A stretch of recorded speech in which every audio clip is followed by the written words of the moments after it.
మీలో ఎంతమందికి ఇలా మేక రక్తంతో చేసే నల్ల అంటే ఇష్టమో చెప్పండి. నాకైతే అసలు చాలా చాలా ఇష్టమండి. దీని కాంబినేషన్‌లో జొన్న రొట్టె గానీ, పూరి గానీ, చపాతీ గానీ పెట్టుకొని తింటే మాత్రం అదుర్స్ అసలు. అండ్ ఇది ఇప్పుడు ఎలా చేయాలనేదైతే మీకు చూపిస్తున్నాను.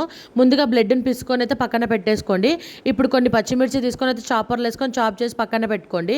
ఇప్పుడు ఒక బాండీ పెట్టుకొని అందులో కాస్త ఆయిల్ కూడా యాడ్ చేసుకొని చిన్నగా కట్ చేసుకున్న ఉల్లిపాయ ముక్కలు, కాస్త అల్లం వెల్లుల్లి పేస్ట్ కూడా వేసుకొని ఒక్కసారి ఫ్రై చేయండి.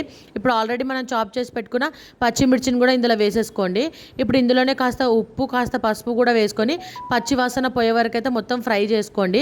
ఇది బాగా వేగిన తర్వాత ఆల్రెడీ మనం పిసుక్కొని పెట్టుకున్న నల్లని కూడా ఇందులో వేసుకోండి. ఓన్లీ గడ్డలు గడ్డలుగా ఉన్నాయి యాడ్ చేయాలండి, వాటర్ అయితే అసలే యాడ్ చేయొద్దు. ఇది బాగా కలుపుతూ చేసుకోవాలండి, లేకుంటే మాడిపోతుంది.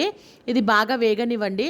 ఒక 10 మినిట్స్ వరకు అయితే ఇలా కలుపుతూ చేసుకోండి. చాలా ఈజీ రెసిపీ అండి, అండ్ తొందరగా కూడా అయిపోతుంది. ఇక మన తెలంగాణలోకి అయితే దీని కాంబినేషన్లో మందు కానీ కళ్ళు కానీ పెట్టుకొని అయితే తింటారు. ఇప్పుడు చూడండి మనకి ఎంత మంచి క్రిస్పీగా అయితే నల్ల అయితే రెడీ అయిపోయిందండి. ఇప్పుడు ఫైనల్గా ఇందులో కాస్త కొత్తిమీర, కొద్దిగా కరివేపాకు వేసుకొని దింపేసుకుంటే ఎంతో టేస్టీ నల్ల అయితే రెడీ. సబ్స్క్రైబ్.